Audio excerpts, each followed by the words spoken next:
Hello everybody and welcome back to another episode of Microsoft Flight Simulator, only this one's a little bit different. Today we're going to go over my 2024 guide, if you will, on how to start out in flight simulation, things to look into purchasing, things that you need to be comfortable right out of the gate, whether you're someone who's new to it, old to it, maybe just looking to expand. I'm going to sort of share my experiences over the last 10 years of all the products that I have evolved from to where I am now and what my thoughts are after everything that I've gotten to try out. We're even going to talk about some software. This is more of just talking heads, so you guys feel free to minimize it, just listen, but I hope you guys find this useful. If you are interested in acquiring any of my Overkills tutorial guides from Microsoft Flight Simulator or simply interested in supporting the channel, please consider joining us on Patreon. Patreon subscribers level tier 2 and above have access to all of my guides, as well as any future releases that come down the road. Patreon link can be found in the description below. Overkill simulations, watch us as we fly.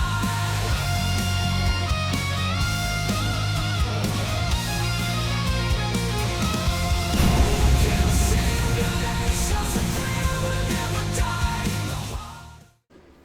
All right, so first off, what spawned this video?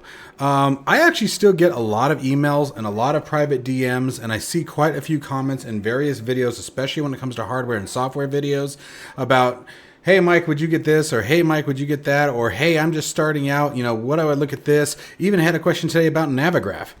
And with, you know, you get so into it that you forget that you were once there too, starting at the beginning. So I figured this was a good time of the year and good time of the season, if you will, especially with all the new products that are starting to roll out, to sort of go over some of this stuff. So I'm going to start out by sort of sharing where I started, where it all began for me, and how I evolved into where we're at today. Okay, so I'm also going to have chapters down in the description below. I'm going to do my best to break it down by hardware, software, VR, and then, you know, computer component, you know, thoughts, and as well as multi-simulator play, right? And we'll get into all of that. So let's go ahead and just sort of get started as to where I began. My flight sim career actually started primarily with DCS World is where I really got into it. And when I started, I had a Microsoft 3D Extreme joystick, the one with a little bitty throttle on the back of it, and a 28-inch plasma TV, okay, hooked up to my computer. We didn't have a lot of money at the time. We really didn't. It was tight. And, you know, that was fine for a minute until I started really understanding DCS World and realizing how much more you need and how difficult it all became, trying to maintain all of the controls and things like that with something so small. And so my first expansion was, and Jay, I'm just going to call you out now, yes, with the Logitech. At the time it was Saytech, the X55. And everyone knows what I think of Logitech if you guys have been watching this channel for flight sim equipment. And even their keyboards are starting to get on my poop list.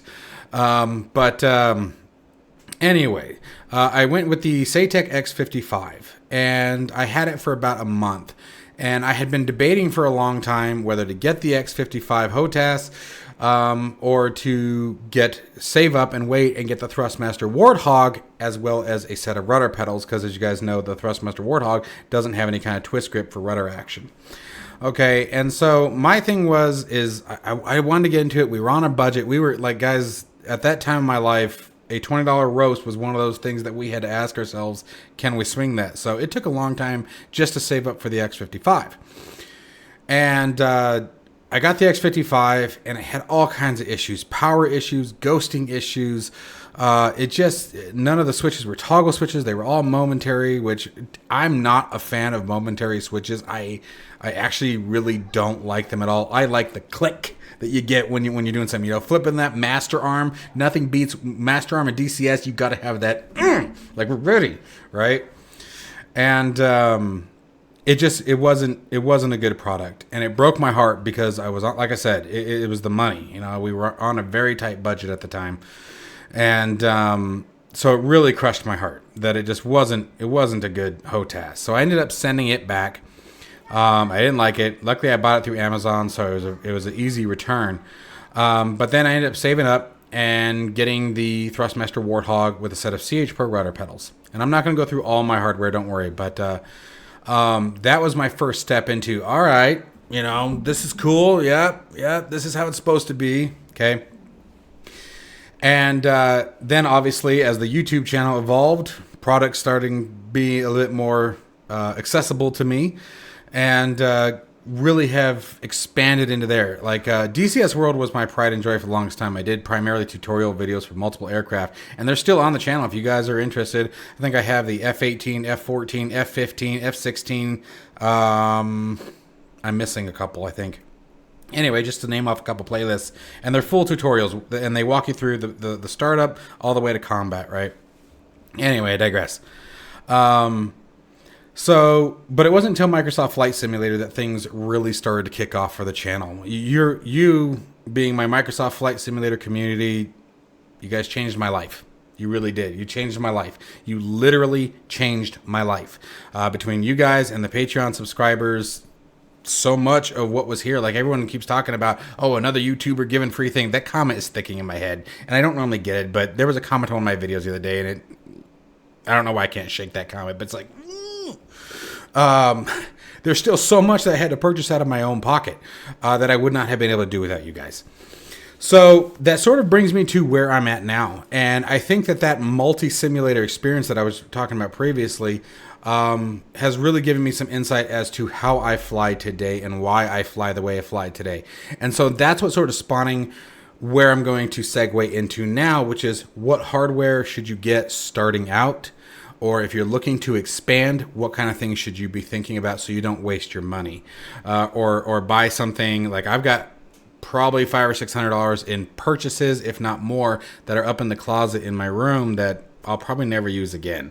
And it's because it was something that looked really cool, but in reality and in practice just doesn't get used, right? So let's go ahead and get into starting out with hardware. We're going to start first by talking HOTAS and rudder pedals. All right, so getting into hardware 101, if you will, I would say that there's a couple considerations you want to look into right away. And my first point is you get what you pay for. And that is electronics across the board, okay? I would not buy a HOTAS off of wish.com. Okay, don't do that.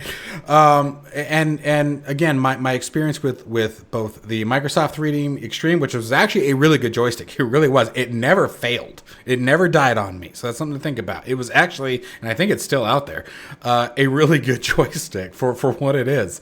But like my Logitech/Saytech, and by the way, I want to emphasize these are my experiences. Okay, not yours. If you guys have any argument to anything that I've said, cool. I'm glad that things have worked out, because I'm going to hit a point that probably some of you are going to be like, mine works great. Fabulous. Seriously. I'm not kidding when I say fabulous. I'm glad you didn't get buyer's remorse from it. But for me, I had the Saytech/Logitech X55. And then I also had the Saytech yoke, which was for the longest time, other than the CH Pro, was really the only yoke option in the consumer market, okay, before you get into the really high tier $800, $1,500 yokes, right? And unfortunately, with the way things are looking with Honeycomb, it looks like it may stay that way. We haven't heard any new information that anything's going to change there. Anyway, digress again. So my thing is, first off, you get what you pay for. If something looks too good to be true, it probably is, okay?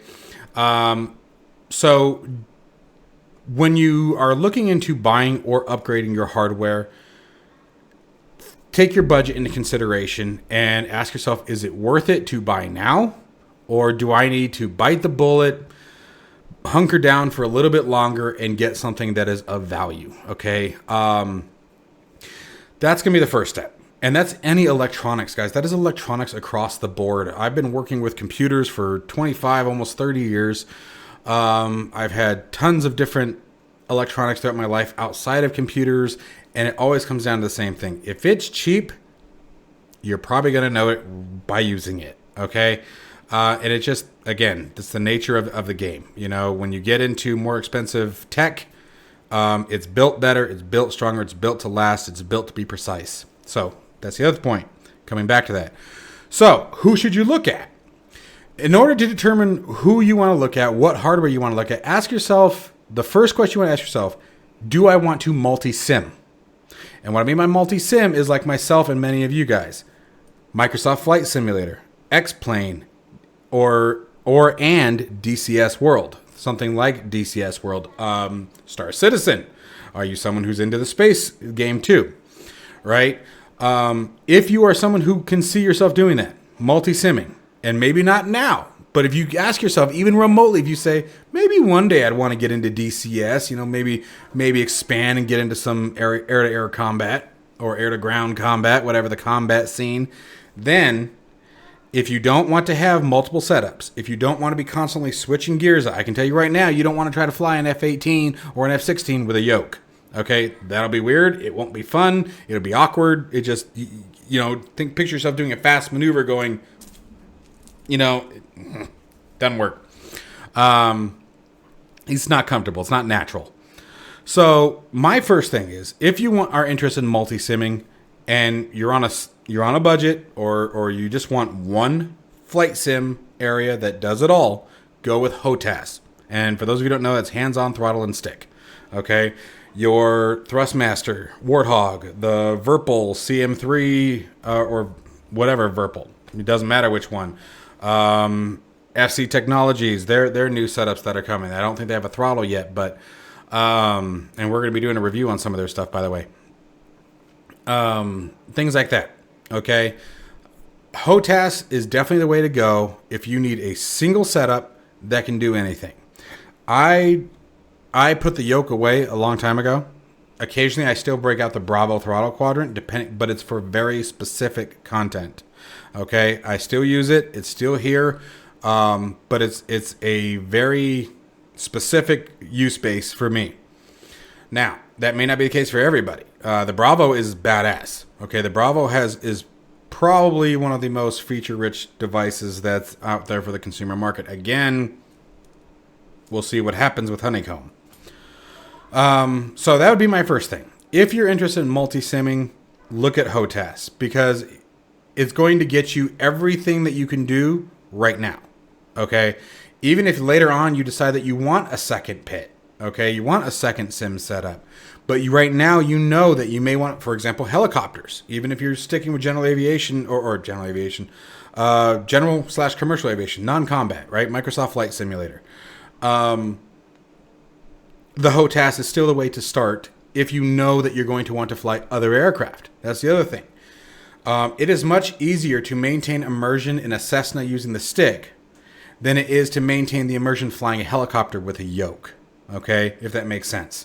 You still maintain a lot of that immersion even in a Cessna 172 flying the stick than I would flying a helicopter with a yoke. Because the minute you get into, and that's why a lot of times in my videos I remove the yoke. That's the other thing too, is I get rid of the yoke in a lot of those aircraft when I'm flying stick, because then it takes that visual image out. I don't see it. It's not an immersion breaker anymore, and it's a Cessna 172 with a flight stick side mounted, right? So that would be my thing there, right? Now, brands to look at, we're going to talk about a couple, and these are just tossing out a few.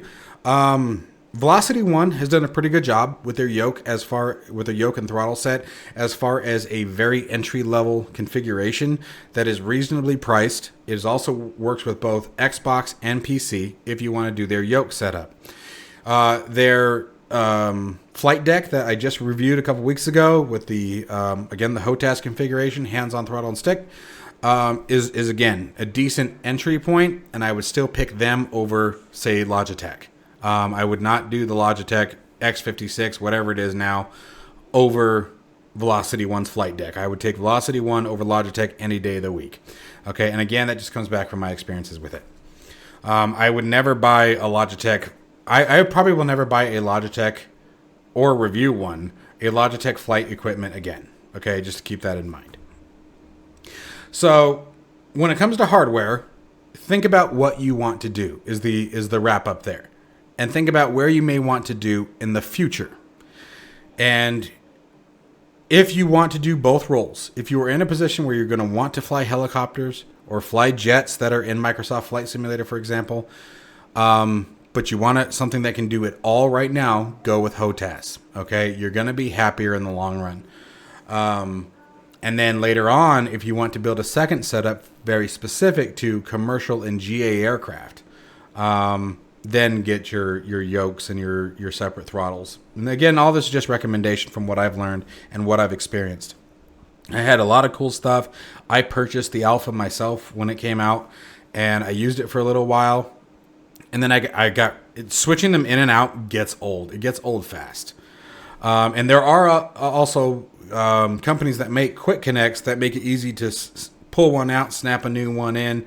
VR Flight Sim Guy's got a cool review of their stuff, of some stuff that does that on his channel. I think Mark over at the Sim Hangar does too. So if you guys are interested in that, check out their channels. You guys should check out their channels anyway. They're good stuff. Okay, so that's my advice on hardware. Now let's get into head tracking, face tracking, things like that. Okay, so as far as camera movement, there's nothing worse and more immersion breaking than trying to use, for me anyway, again, personally, trying to use mouse and keyboard or POV sticks to turn your camera around. I absolutely recommend looking into some sort of face tracking and head tracking. However, I recommend staying away from somebody these days. And the person that I recommend, or company I recommend staying away from, and I don't care if they hear it, I really don't, is Natural Point. Track IR 5, in comparison to the things that you can buy third party, and maybe even spend a little bit more money on. And I do emphasize a little bit. It's really not much. I think I've tracked Track IR 5 with the Pro Clip, the one that actually mounts to your headset with the 3 LED sensors, the other day on Amazon for like $175. I replaced mine because in 2 years, the head tracking camera died. And the Pro Clip with the 3 LEDs is the most flimsy piece of crap that I think I've ever seen. RJ SimTech, guys, just Google it. RJ SimTech makes absolutely fabulous head trackers, and he has getting ready to release publicly. I think he's already got pre-release ready going. His own custom designed 120 FPS IR tracking camera. And it looks absolutely gorgeous, by the way. It looks really cool. So make sure you guys Google that, RJ SimTech, if you guys are interested in an infrared tracking system. They are the most precise, in my opinion. And I think they are the best bang for the buck. And lighting tends to be less of an issue with those than some of the other face tracking software. Now, for freeware, there are actually freeware apps that you can put on your mobile phone that will give you face tracking. They actually just track your head, and they integrate wirelessly through the computer, and you'll be able to do this and turn your head and move the camera around. And they work pretty well. I've tested a few of them out. I still wouldn't recommend them over payware, but again, if you're on a budget, there are certainly options out there that will do that. We're actually getting ready to review another head tracking or eye tracking software, essentially, that uses your standard webcams. No infrared filters, none of that required. It's just whatever webcam you got lying around, this software will use it to track your eyes. Which brings us to another one. There is Tobii Eye Tracker 5. Now, Tobii Eye Tracker 5 is a really slick system. My number one complaint about it is that if you have Tobii installed, other head trackers won't work. And again, if Tobii is just installed, it won't work. So you can't use Tobii Eye Tracker one day, and then maybe the next day you want to use your Track IR. It won't work. You have to uninstall Tobii in order for them not to conflict. At least that's the only way that I have found to get past that. If you guys know of a different way, by all means. But so there is Beam Track, right? Beam Tracker. Hang on a second. I'll tell you guys what it's called. Like I said, we're getting ready to do a video on that one. Where the hell is it? My eyes are like all fuzzy from staring at the damn light on the camera right now. So I'm like trying to find the icon, but give me just a minute. Huh. Well, you guys will see it when the video comes out, because apparently I lost my icon to it, which is really odd because it was here today. Anyway, I digress. Beam Track, I think, is what it's called. You can find it on Steam. right now, and they actually have a demo version of it too that you guys can download, and it just uses a standard webcam. Okay, that's a payware. And again, I will get into that one after we do the review of it. I'm getting to do the review either tonight or tomorrow, so stand by for that one. But head tracking is critical to maintain that immersion. Okay, the immersion that is given to you by being able to turn your head, look down, look at your gauges, blah blah blah. It makes all the difference in the world, especially when you're sitting here trying to manipulate instruments, monitoring engine performance, especially on certain aircraft where the engine gauges are all the way on the co-pilot / first officer side, however you want to look at it. Mostly that's with the GA aircraft. But head tracking is very critical. And again, look at your options. And if you're on a budget, work your way up. Okay, start with the mobile apps. Start with those apps that just you download on your phone and try it out. There are tons of YouTube videos of people reviewing those kind of apps that will walk you through how to configure it, how to set it up, what the limitations are, what the lighting needs to be, things like that. So it's really work yourself up and then just sort of work your way into it. Now, the second you make the decision to jump to, say, Track IR or Tobii Eye Tracker 5, definitely do your research and look at the limitations. I will tell you right now that Tobii is still pretty cool. The tracking system works pretty damn good, and the ability to use both your eyes and your head, and disable, for example, you can turn the eye tracking off and just use the head tracking, is pretty slick. Okay, it is good, but there are mounting limitations. It has to be mounted under your monitor, under your TV, whatever it may be. Has to be under. Above it is not supported. And then lighting is an issue, okay? In really dark rooms, things like that, that's a problem. Where, for example, in a dark room, low light, Track IR shines, okay? But I can tell you right now, I live in Tucson, Arizona. This office gets very, very bright during the day, and I've never had a problem losing tracking due to the sunlight. So again, something to think about. And there are often times where I'll be playing behind me on the desk, and I'll have my double doors open for the office, and the family room windows are open, and it's just shining direct light right behind me. And again, still no issues. So Track IR for me is the best and most precise form of head tracking. So if you're looking for the best, go that route. If you are tech savvy and comfortable, if you have a 3D printer or access to one, there are multiple ways that you can make your own Track IR. I've actually done it. I have a couple of videos on my channel on DIY head tracking where, for giggles, I made my own head tracker, my own IR sensors, and it worked great. And I use at the moment, I'm using a PS3 eye camera as my IR tracking source, and I just put an IR filter in it, like a piece of old VHS film or floppy drive film, something like that. Welding hood screen will work.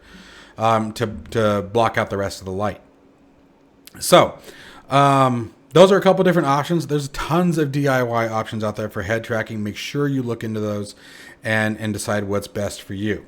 If money's not an issue, if money's not an object, I would say get the Track IR. And my recommendation at the time of making this video, my recommendation is the RJ SimTech products. In my personal, humble opinion, his products are the best. They are all wireless. They all recharge or rechargeable. One of them I know for a fact can be used while recharging. So if it happens to die, the one that I have two different variants, one where it plugs in from the back and one plugs in from the front. The one that plugs in from the front, I tried once to use it while I was charging, and it was just goofy. It wasn't comfortable. But they're very durable. They're beefy. They're very thick 3D printing. There's no real flex in them. So they're very rigid, which is a good thing in my opinion.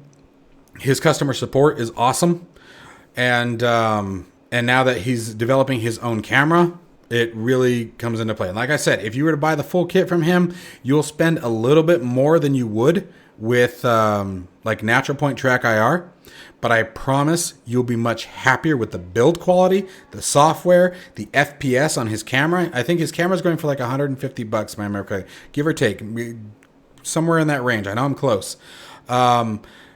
But his camera is 120 FPS, guys. That's big. That's good. That's awesome. The more FPS, just like anything else, the smoother that tracking is going to be. Okay, so take that into consideration there. And then that's a good time to segue into virtual reality. All right, so the virtual reality section is going to be two-part, which is what I will title this as, 2D or virtual reality. With 2D, you have, and take this with a grain of salt because things are changing. And we'll talk about why here in a minute when we talk about mixed reality. 2D offers, they both offer their own, at the moment, again, time of making this video, they offer their own environment. 2D offers a plethora of hardware. The SimBuilder GNS 530, the SimBuilder G1000, or Real SimTech, that's another one, or Real SimGear, excuse me. The altimeter motives, gauges that I did a review on this afternoon.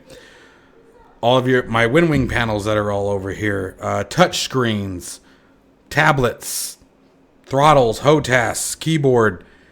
2D offers the ability to create a very busy cockpit for yourself.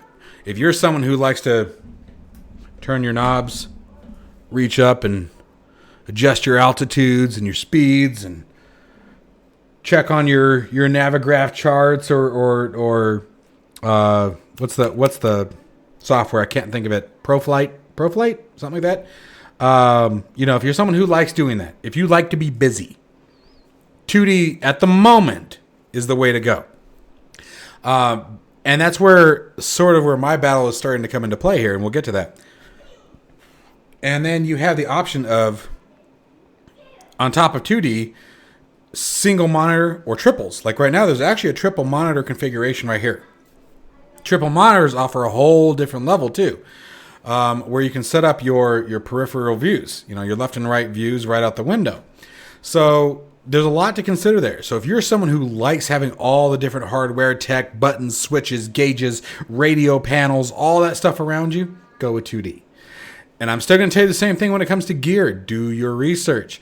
Go to Etsy. If you are 3D printer savvy especially, or if you're tech savvy especially, check out Etsy. Check out some of the printer storage. Authenticate is another big one, where you can print your own gear. And we're going to be doing a follow-up review on the Authenticate P51 throttle tomorrow. So make sure you guys watch for that. I've been very impressed with that, and I never thought that I was going to be impressed with a throttle made from 3D printing, but come back to that tomorrow. So first establish what you want to do. And the contrast there is virtual reality. You get the three-dimensional environment, and that is really hard to beat, especially in flight simulation or racing simulation, I would say, but definitely in flight simulation because of one major aspect, and that is depth perception, the sense of height. Okay. It's when I switched from 2D to VR, and this was back in DCS world using the original Rift, or not Rift, but Oculus CV1. Holy crap, everything changed. For example, when I made that change prior to going to VR, I could not do AAR, air-to-air refueling, for those who don't know, in DCS world to save my life. It did not matter what aircraft it was. I was more likely to put my flight stick through the wall and watch I cannot tell you how many times I rage crashed into the tanker, okay? Or rage shot the tanker down. Like, nope, fuck. F you, and pop a missile off over at the tanker and go back home and hope I made it, When I switched into virtual reality, that changed very, very quickly. Formation flying changed very, very quickly. My landings, 150,000 fold got better. And it's the same thing in Microsoft Flight Simulator. Pattern work, overall just behavior, your maneuvering, everything changes in virtual reality. The breaker there is, losing the ability to feel around for your controls, but we're going to get to that in just a minute. So the first step is to determine which arena best works for you. Because I will tell you that I have triple monitor setup here, and one of these monitors is actually where my picture is right here with OBS, and the other one right in front of me is the one where I typically have the sim. The one over here on the left, I can't remember the last time it was used. And so that's a kicker, right? Is as you start, and that's that progression I was talking about, and where I'm trying to help you guys save some money, is if you see yourself going that route, no matter how cool something looks, no matter how bad you say, oh, I gotta have that, Do you? And how much are you really going to use it once you get to that end goal? All right. If you know your end goal is VR, if you know your end goal is to, you know, like for example, yeah, if you know your end goal is virtual reality, but right now you're set up, you want to buy triple monitors, think about it. Because once you go VR, those triples probably won't be used. If they are, seldom, right? So just a thought. Now, let's get into the caveat to that. And then we're going to go back to VR hardware and what I recommend. So the caveat to that is mixed reality. Mixed reality is very quickly becoming a thing. I highly recommend you guys check out Russ Barlow's YouTube channel. He has done a couple of videos on mixed reality that basically takes your real world three-dimensional cockpit that you have here and implants it in the sim, right? In your VR camera. So you got your VR camera on, and I'm going to see all of my peripherals that I actually have right here. They're all going to look, and in specific headsets that are a requirement. We'll get to that here in a minute. But what mixed reality does is it mixes reality and virtual reality. So all of my hardware, all of my gear here, I will be seeing through cameras that are mounted in the VR headset. And then everything, it sort of draws like a frame. Think of it as it draws a digital cockpit around all of your gear. You assign where you want it to be. And then everything outside of that is the sim world. Your skies, your windows, whatever, right? So the catch to that is, and this is a good segue into what VR hardware should you get. And I've used a lot. I started again with the original CV1, Rift S. I have had every single iteration of the Pimax up until the Crystal. I don't have the 12K. I can't even remember if it's released yet. I think it's released, but nobody, I don't think, wants to do the 12K right now. I don't think anybody's hardware could really push it. And we're going to get into computer requirements here in a minute when we talk about this. I have the Oculus Quest 2. Haven't picked up the 3 yet, but I'm planning on it. So when it comes to VR hardware, this is now becoming quite the battle. And I've also used the Varo Aero, which I have a review on the channel here. The battle that's coming into VR now is because of mixed reality and mixed reality becoming a reality. But it has some requirements. The requirement for mixed reality is what we call inside-out tracking, which, like the Crystal has it. If you guys see, get the better view there. I'm trying to get them in the light. I can't see because my eyes are blinded. Right there is one of the cameras. Okay? And they have a beta version, by the way, that is allowing us to use those cameras to see the outside world. But some of the cameras, like the Quest 3, give you full, true high definition. You're seeing just like, almost like you're seeing if you were looking through the camera through your phone.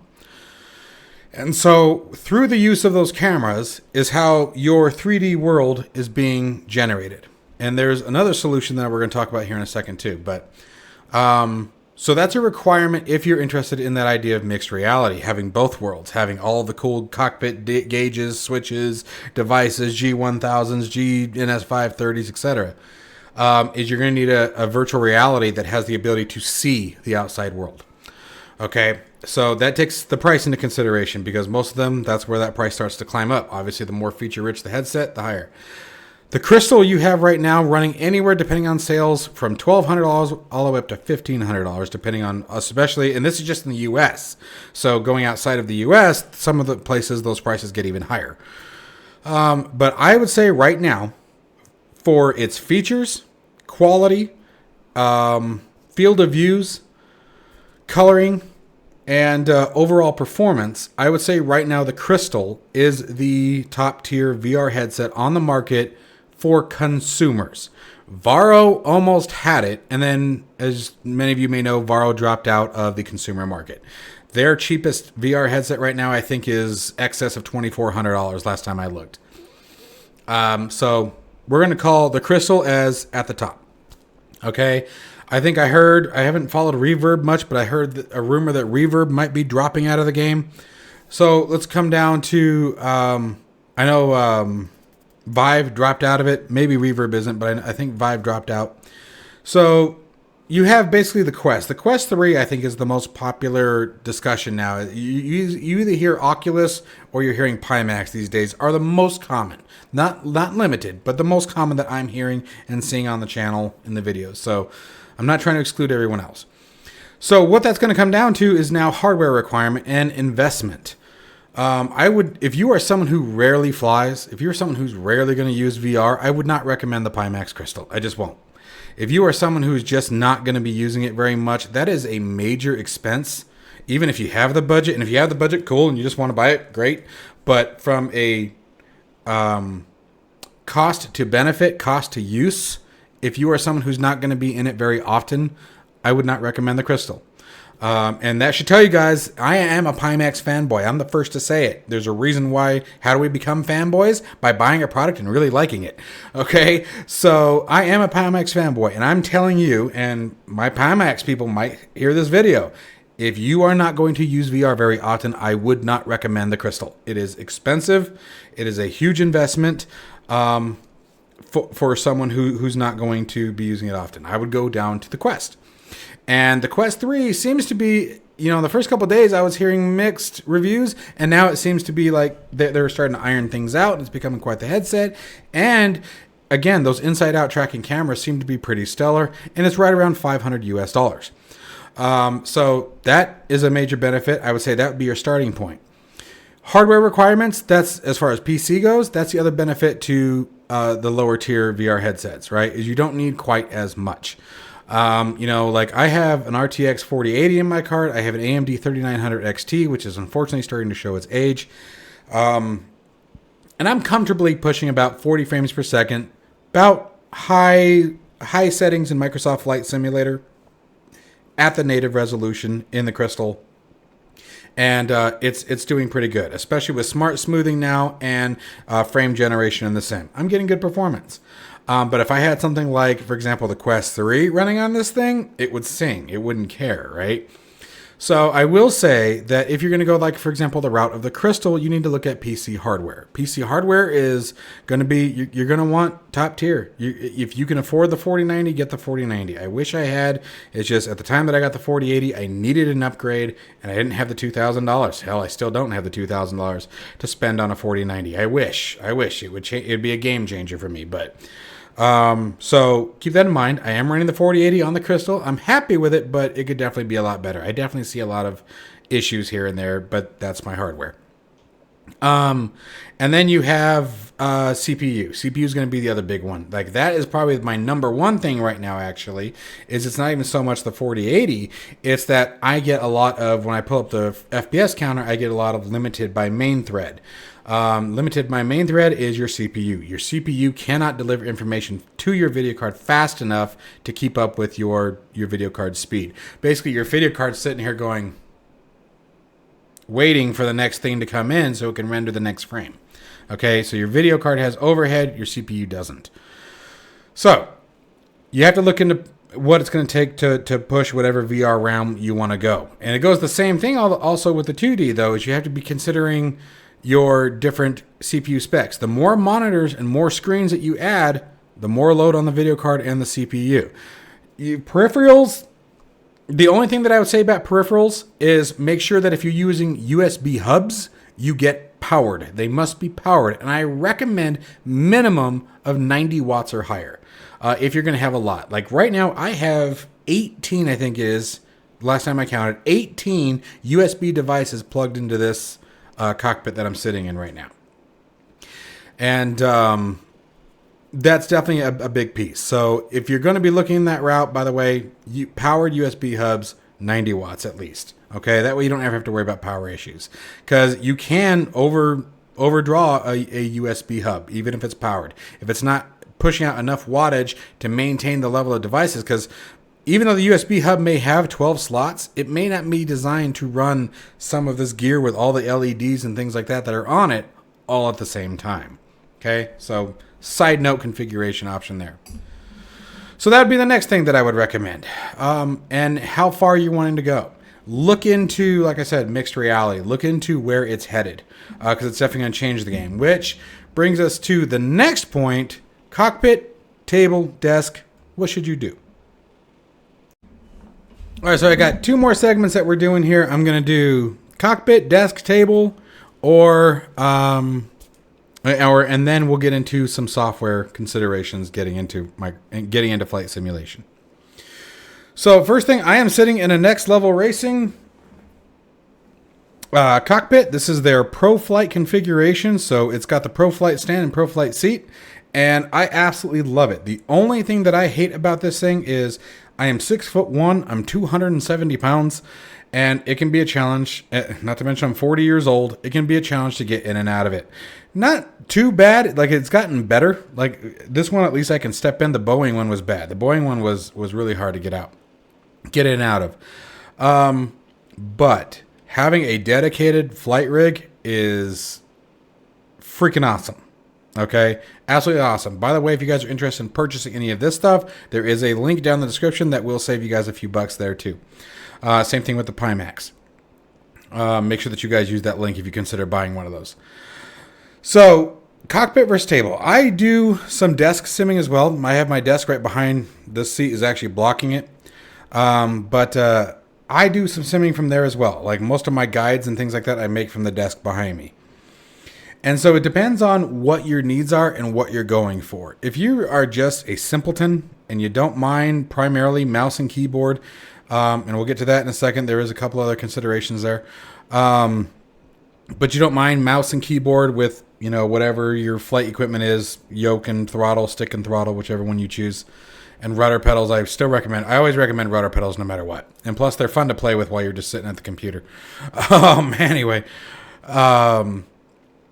then that's totally fine. Then I wouldn't invest in the big cockpits. I wouldn't, okay? But if you're someone like I was talking about earlier who wants to expand, who eventually wants to reach that point, maybe do some DIY projects. And again, guys, I have videos on my channel on how to make very simple button boxes that require almost no skill. I'm a terrible solderer, electrician, if you will. And mine worked, right? So I have a couple of videos on my channel on how to do that as well. If you get into things like Arduino, you can really get creative. A friend of mine and I are actually designing something right now that hopefully in the future we'll share with the flight sim community. We'll see what happens. Anyway, if you're someone who wants to expand, I recommend a flight cockpit. I recommend a seat. They're game changers. Again, they are immersion increasing. It's nice to have everything in a static position. Nothing's in your way. You don't have to worry about shoving things out of your way when you're done flying. It's just there, set up. You want to fly the next day, you come back, have a seat, fire up the sim, and you're off to the races, and everything's always in the same place. And the advantage to that is that you start developing muscle memory. And that's where, again, even if you're not doing mixed reality, VR can be a benefit. Okay, once you get that muscle memory down where you just... And the way to test if you're ready for that is to do this. Close your eyes, and I want to reach for my landing gear. Okay? And if you can find it quickly enough and get comfortable enough, I want to find my altimeter knob. Okay, found it. Right? And that's the nice thing about a cockpit. Right. The other cool thing is, like, once you start getting things mounted the way you want, your tablets, your different instruments, your touch screens, whatever it may be, it gets really cool. So, but if you're someone who's just, you don't need all the flash and bang and jazz, I wouldn't recommend a cockpit. I think what it will end up being is, unfortunately, just something that takes up a lot of space, and that you might end up being like, oh, gosh, this thing's always in my way. If you're happy with just a desk and you don't mind moving your stuff over, that's cool. The thing about the cockpits and the sim pits is if you think about going that route, ask yourself, is everything going to basically stay where it is? Am I going to be swapping things out left and right? Am I going to be constantly changing equipment? Just things to think about. So that would be my recommendation as far as sim pit versus not. Again, I started out with desk and chair, just like everybody else, and came into a position where we're now in a full flight seat. And I love it. I absolutely love it. But I fly every single day. I'm in the simulator every single day. Okay, so that's a consideration for me. For me, it's about functionality. It's not just immersion. It's not just immersion. It's also functionality. Okay, so think about that. Think about that again. Again, that's an expensive investment. I think for the Pro Flight seat or the Pro Flight cockpit for Next Level Racing, I haven't checked the prices in quite a while. I have a couple reviews on this seat, by the way. You guys can check that out on the channel as well.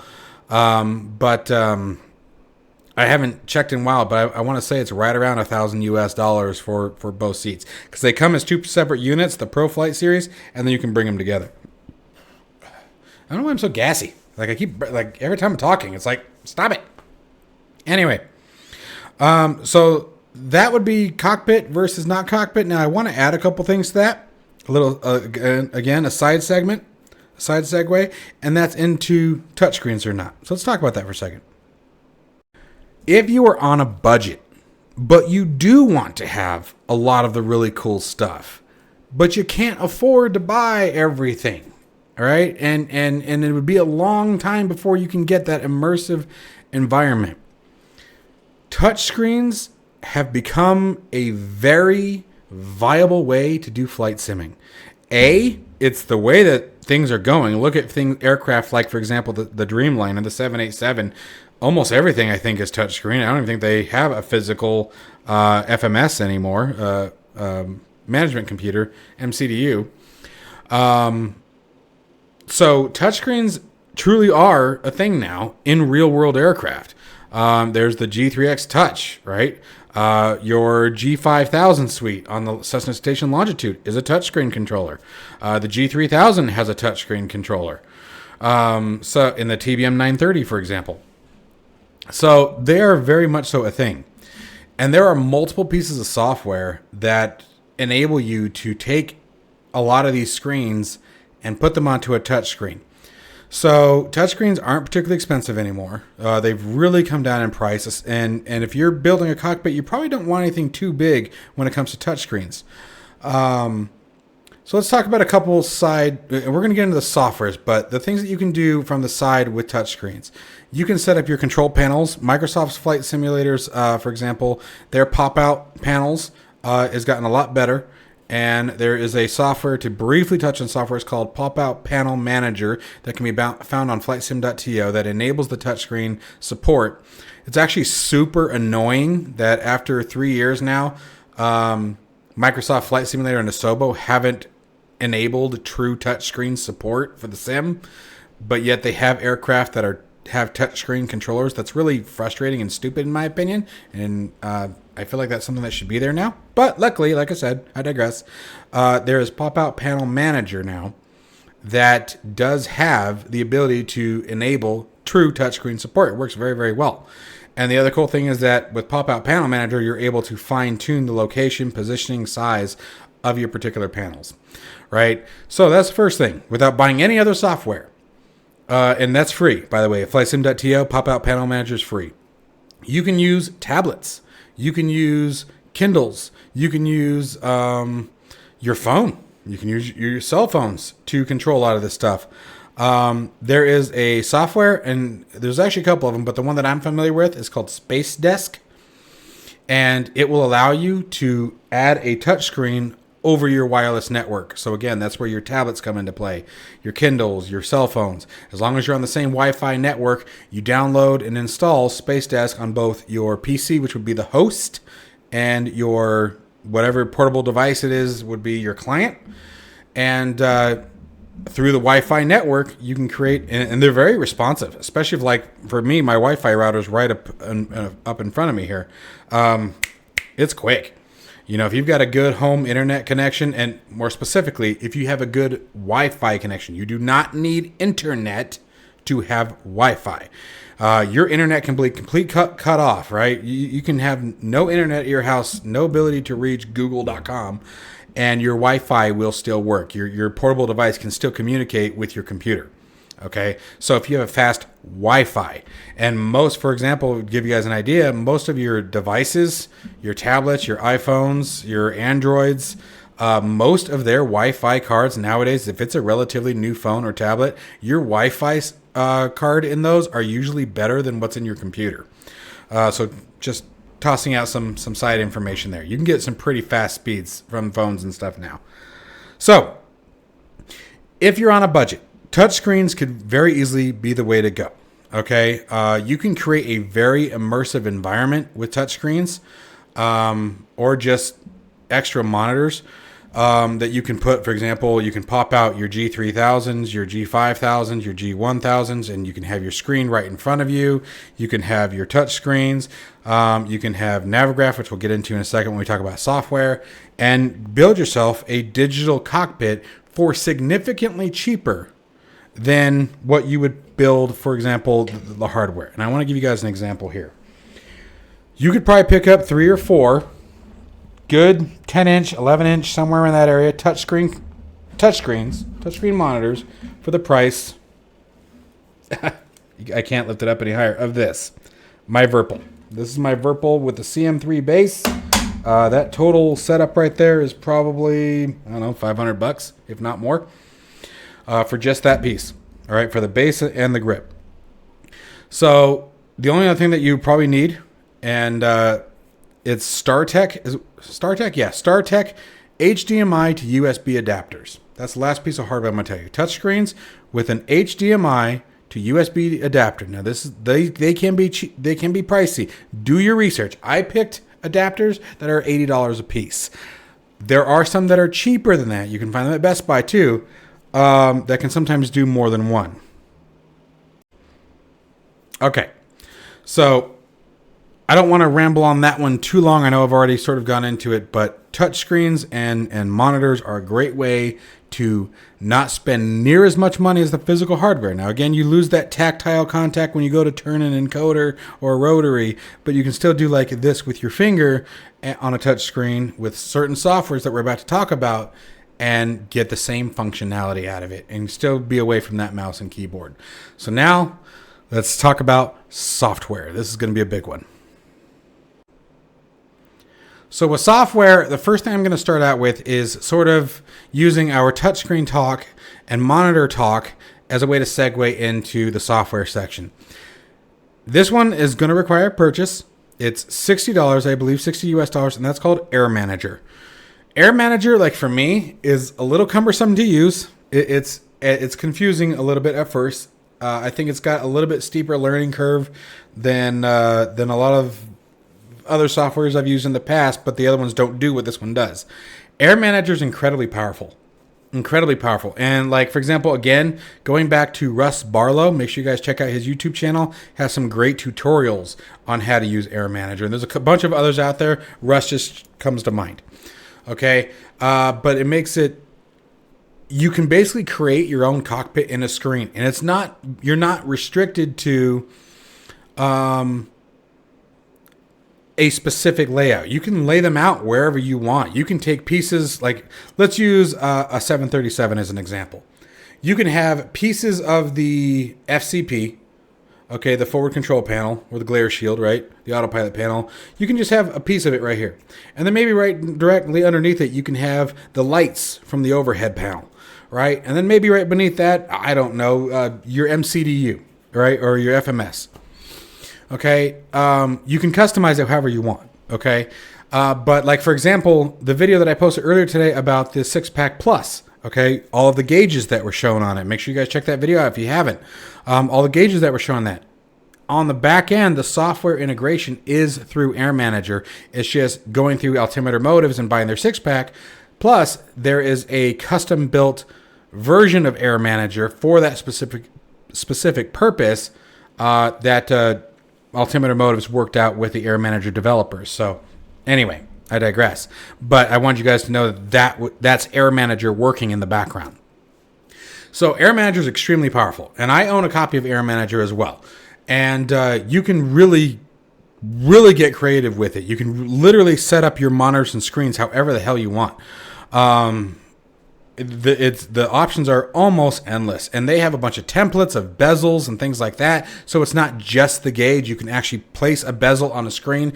If you want to make a one-to-one replica of, say, again, going back to that 737, if you want to make a one-to-one replica of an overhead panel, okay, and maybe you want a monitor that's mounted above your head that comes up over here, right, and maybe put it in portrait mode, you can have Air Manager you can build out the 737 overhead panel And so when you're flying along and it's time to turn out the lights, you literally walk up and you touch the screen. So Air Manager is really slick, really powerful. However, again, there is a learning curve to it. There's a lot to it. It's very, very capable. It's very, very powerful. And as most softwares of that nature, there's going to be a learning curve. Expect to do some YouTube videos. Expect to read some documentation. Their documentation, also, although, is also very solid. They have very good documentation. But again, that's going to be the first option they're moving into software. The next one would be, again, I'm not going to go into it, but let's talk that pop-out panel manager, Stellar. Now, flight tracking.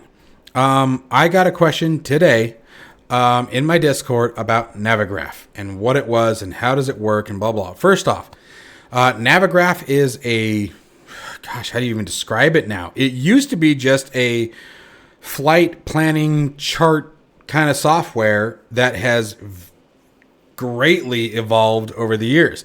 It does require a monthly subscription. I think it's right around $15 US, maybe less, maybe 10.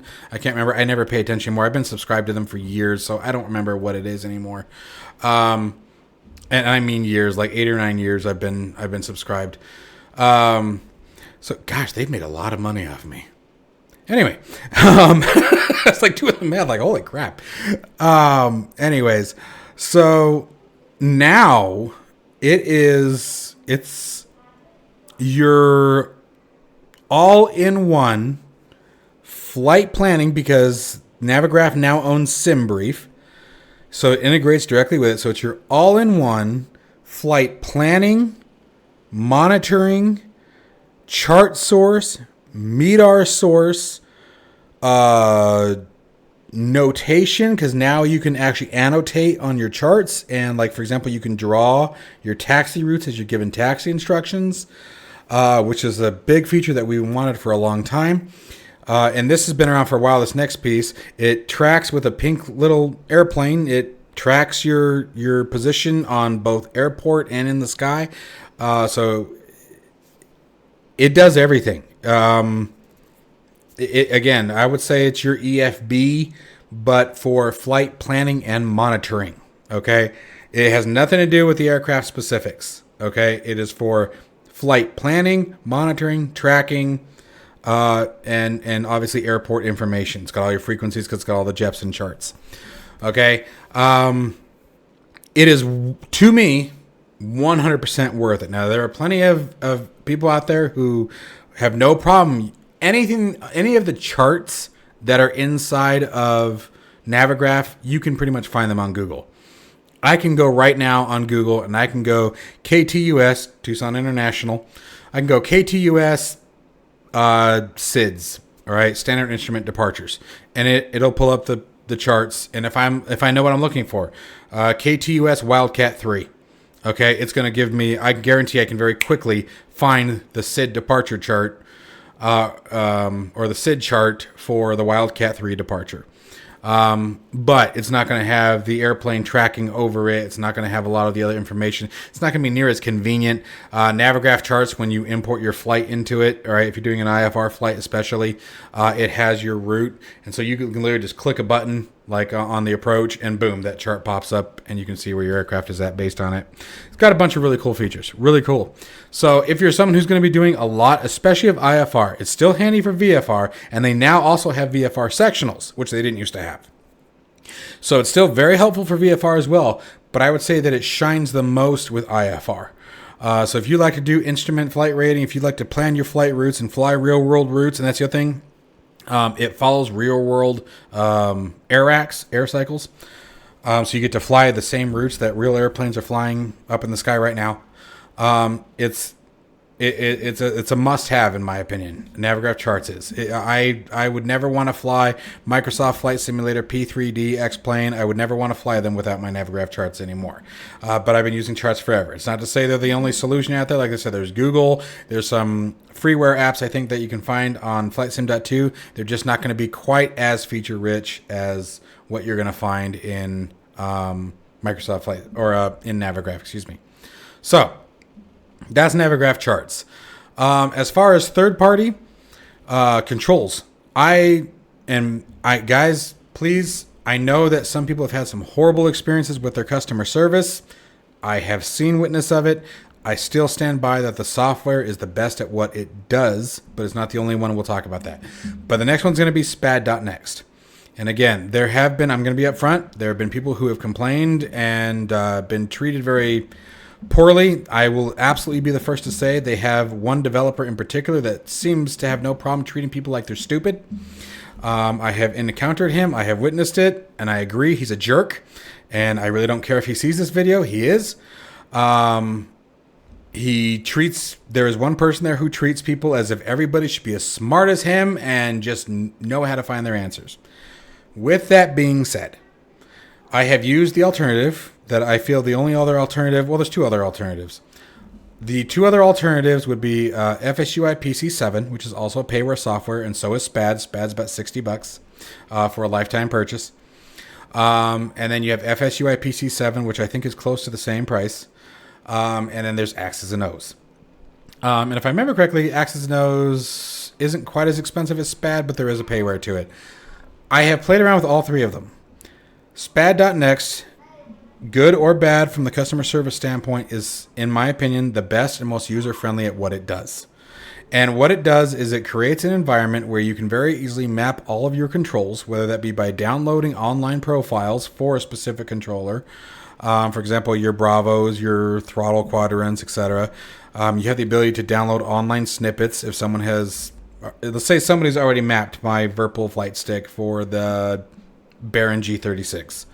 I can click on that. I can find my Virpil. I can find the G36 profile. And if I want to use what somebody else has created, I just simply download it and it instantly maps all the buttons. Now, this is a bypass to using things like Microsoft Flight Simulator. I do not use the Microsoft Flight Simulator control GUI. I hate it. I think it's clunky. It's very limited still. You can't use what's called LVARs, and we'll talk about that in just a second and the benefit to that. The other cool thing about SPAD is it automatically knows when you switch aircraft. Not only when you switch aircraft, but when you switch aircraft livery. So I don't know why you'd want one livery to be mapped one way and one to be mapped the other. But anyway, so that's just a few of the things to do. Now, LVARs, what they are is basically, think of it as commands that are not accessible via the in-game GUI. The TBM 850 from Black Square as a perfect example, just a perfect example. The 850 mode, okay? The TBM 850 has 850 mode that is right above the flap switch. You basically put your flaps in the up position and you take it out of the gate and push it up forward, and it puts in 850 mode, which grants it 850 horsepower. Quick TBM lesson here. The TBM 850 is based on the TBM 700. The TBM 700 had only 700 horsepower. The TBM 850 came along, which has, guess what, 850 horsepower when in 850 mode. The reason why 850 mode exists is because the TBM 850 is not rated to take off at 850 horsepower. It is only rated to take off at 700 horsepower, which is why you have to take off at 700 horsepower, retract your flaps. Once you're clear and your aircraft is cleaned up, then you are rated, the aircraft is approved to increase torque to 850 horsepower. Okay, there you go. Little TBM lesson for you. So a perfect example is that LVAR. Okay, that mode switching into 850 mode is not available inside of Microsoft Flight Simulator. You need to use that LVAR command that we were just talking about, and SPAD.next is one of the softwares that has the ability to see that. So is FSUI PC7, so is X's and O's. Again, do your research. I just personally believe that despite the poor customer service, and I will agree. Although I do find, for example, the man who does the videos, Les O'Reilly, I've also worked with him a couple times. He seems pretty nice. Still wants you to do your legwork to make sure that you've done your own research, looking through the Discord, done some searching, posting things on the right channel, blah blah blah. Okay, and to an extent, I understand that, right? There are thousands of users of it. It does get difficult to answer the same questions over and over when it exists in the channel. And he's made tons of videos about it. So, him I'll understand. And yes, like I said, the other guy, I'm going to say it again. I'm not going to call out names, but he's a jerk. Absolutely just a jerk. I have no problem saying that. But even with that being said, I still think SPAD.next is the best at what it does, and that could be because that's where I started. I started with SPAD. I didn't start with FSUI PC7. I didn't start with Axes and O's. So SPAD was the one that I first learned, therefore it is the one that I'm most comfortable with. I've done a bunch of tutorial videos, and I will tell you guys that if you guys ever want to use SPAD and you don't want to reach out to them, feel free to ask me first, and if I can figure it out, I'll be more than happy to. If I can't, then I'll direct you over to the source. Right? So there's that. SPAD.next. So we've talked about controllers, we've talked about Navigraph, we've talked about Pop-Out Panel Manager, we've talked about Air Manager. I think the next big thing for me that would be... I think everything else from here is sort of optional when it comes to software. ATC software, I'm not going to comment on right now because there's too many changes. Obviously, you guys know if you've been watching my channel, I am a big fan of Beyond ATC. I'm a huge supporter of it. I think it's a fantastic piece of software, and I can tell you that it's getting close. That's all I'll say. It's getting close. So ATC softwares I won't talk about yet because there's a whole bunch of them. There's a bunch of changes, and that's going to change the game and change my answer, and it's just too soon. Talked about your head tracking. We've talked about peripheral options. I think that's really where I want to stop for right now. We've talked about, again, using the flight planning, and SimBrief, I guess, would be a segue from Navigraph, simbrief.com. Great tool. And this is, again, the idea is that you might be new to flight simming, or you're looking to expand your flight sim experience, and that's why I'm keeping the recommendations limited here. Okay, unfortunately, my camera died, so I guess it's a good time to stop it. My cell phone died.